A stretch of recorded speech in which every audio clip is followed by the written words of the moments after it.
प्रणाम सुंदर साथ। कल के हमारे महाराजा छत्रसाल अध्याय हमारा 15वां पूरा हुआ, जिसमें हमने देखा महाराजा छत्रसाल सिर्फ 5 घोड़सवार और 25 सैनिकों के साथ छोटी सी टोली लेके मोरू पहाड़ी के ऊपर जिस तरह से उनके गुरुगुरु श्री नरहरि देव जी ने जो उनकी शोध लग्न पत्रिका तैयार की थी, अपने शिष्य सारसी देव से भिजवाई थी महाराजा छत्रसाल को। अब आप सोचेंगे ये शोध लग्न पत्रिका क्यों बनवाई गई? क्योंकि उनके जो कुलगुरु थे उनको पता था कि छत्रसाल जी महाराज की जो जन्म कुंडली है उनको हिंदू सम्राट, धर्मरक्षक, वीररक्षक और बुंदेलखंड की स्वतंत्रता के लिए निर्माणता मानती है। उसके अनुसार उन्होंने जो शोध लग्न पत्रिका बनवाई थी उसमें आलमगीर औरंगजेब जो मेष राशि के थे, जिनकी तृतीय अवस्था में पढ़ने वाले व्यक्ति मिथुन राशि जो महाराजा छत्रसाल के थे, वो हमेशा विजयी होते थे। इसलिए वो शोध लग्न पत्रिका को उनके गुरुदेव ने यह बना के बोला था कि आप जैठ शुक्ल पंचमी रविवार के दिन सूर्योदय, जिसका समय था सुबह 6 बजे से लेकर 50 मिनट पर, उसके 22 मिनट पहले मतलब 6:28 को आपको मुगल सेना पे दावा बोलना। इतना भयंकर दावा बोला कि मुगल सेना हतप्रभ हो गई। सभी सैनिक गाजर मूली की तरह काट दिए गए। इतनी छोटी सी सेना, इतना छोटा सा संगठन, क्या ये सब संभव था? अकल्पनीय था, अविश्वसनीय था। जनमानस के अंदर बुंदेलखंड में छत्रसाल जी की वीरता और शौर्य गाथा धीरे धीरे बढ़ने लगी। अब आप सोचते होंगे इतना छोटा सा कुंवर बायुसर का छोटी सी सेना, 5 घोड़ेसवार, 25 सवार, क्या ये संभव है? नहीं संभव है। लाखों मुगलों सैनिकों, हजारों घोड़ेसवार, हजारों तोपों, सैकड़ों सैनिकों, पूरे भरत खंड समग्र भारत पे 90% से ज्यादा राजा महाराजा सभी मुगल शासक बादशाह औरंगजेब के अधीन थे। एक छोटे से कुंवर मुगल सल्तनत के सामने बिगल फूकना, उसके सामने विरोध दर्शन है, क्या ये संभव है? क्या आप सोच रहे हो कि श्री महाराजा छत्रसाल के पीछे किसका हाथ है? उनको ऐसा आत्मबल कैसे मिला? इतनी हिम्मत उनमें कैसे आई?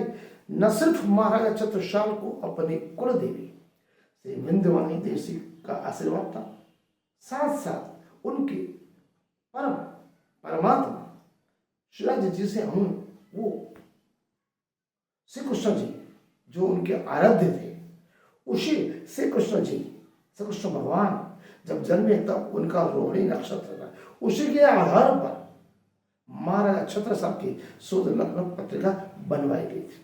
अब आप सोचिए वजह तो संभव थी। छत्रसाल जी ने कभी भी हार की कल्पना नहीं की।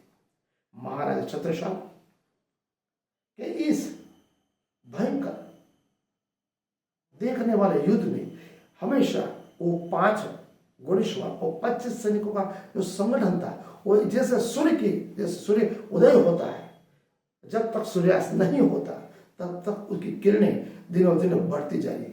छत्रसाल जी हमारे समग्र जीवन में जो हजारों लड़ाइयां लड़ी, जिसमें ये 5 घोड़ेसवार और 25 सैनिक का बहुत बड़ा योगदान रहा। अब आप ये सोचेंगे सिर्फ कुलदेवी और परमात्मा नहीं, समग्र बुंदेलखंड में जन सभी प्रजाति के 25 सवार जो थे, उसमें ब्राह्मण, क्षत्रिय, वैश्य, शूद्र सभी जाति को एक झंडे तले संगठित करना, एक में निरूपण करना, समृद्धता दाना, ये सभी धर्मपरायण प्रजापालक महाराजा छत्रसाल को छोटी सी उम्र में ये गुण मिले थे। छत्रसाल जी महाराज की 1718 से लेकर 1728 तक 9 वर्ष का संघर्ष काल में जो उनके अंदर हिम्मत, धीरज, श्रद्धा, आत्मविश्वास, गंभीरता और निडरता जो आई थी, वो उनके माता पिता चंपक दंपति के द्वारा आई थी।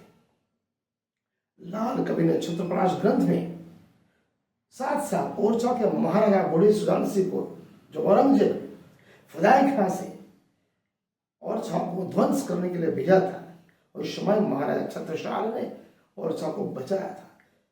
बड़े राजा सुजान सिंह ने जो वाक्य छत्रसाल जी महाराज के लिए बोले थे, जो मैं आपको सुनाना चाहता हूँ। साथ साथ ये भी बताना चाहता हूँ, छत्रसाल जी महाराज के पांच पांच घोड़े थे।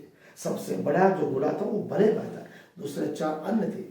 जो 25 सैनिक थे वो कुमार थे। छत्रसाल जी महाराज के साथ एक झंडे थले संगठित हुए थे, वो सभी का नाम भी मैं आपको बताना चाहता हूँ।